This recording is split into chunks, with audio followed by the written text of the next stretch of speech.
పవన్ మర్చిపోయి ఉండొచ్చు, లేదా జనసేన వాళ్ళు మర్చిపోతారని నేను అనుకోను. ఆ మధ్యన మంత్రిగా నాగబాబుని ఏది రాజ్యసభ క్రిందసారి 2 బీజేపీ 2 తెలుగుదేశం 2 తీసుకున్నటువంటి సందర్భంలో జనసేనకి ఏ వాటా ఇవ్వని సందర్భంలో ఒక ప్రెస్ నోట్ చంద్రబాబు గారి స్వదస్తూరితో సంతకం చేసినటువంటి, అప్పటికే నాగబాబు గారు ఎమ్మెల్సీ అయ్యారు.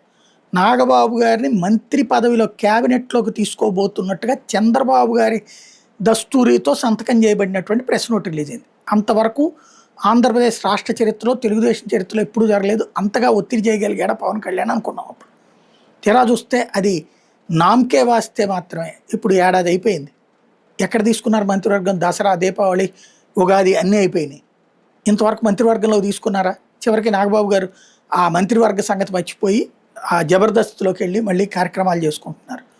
ఆ విధంగా జరిగింది. ఇటు పార్టీ చూసుకుంటూ అటు మిగతా టైంలో ఆయన వ్యాపారం అది కూడా చూసుకుంటున్నారు.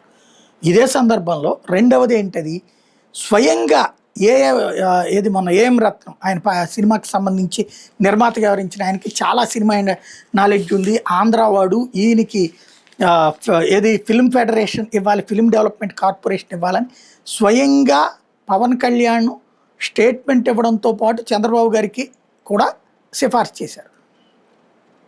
అదే ఆ పదవి కూడా ఇవ్వలేదు. ఇప్పుడు ఆ పదవి పోనీ ఇంతకాలం ఎవరికి ఇవ్వలేదు అనుకుంటే ఇప్పుడు ఏపీ ఫిల్మ్ డెవలప్మెంట్ కార్పొరేషన్ చైర్మన్గా భరత్ భూషణ్ నియమించారు. వాస్తవంగా ఆయన ఎవరికైనా తెలుసా అంటే ఎవరికి తెలియదు.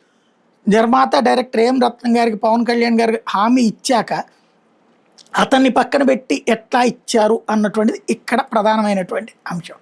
మరి ఏఎం రత్నం అంటే ఇప్పుడు ఏఎం రత్నం గారు అబ్బాయో ఏఎం రత్నం గారి మనవడో ఇట్లాగేమన్నా చెప్తారా ఏంటనేది తెలియదు. బట్ ఇలాంటివన్నీ చర్చకు వస్తాయి భవిష్యత్తులో.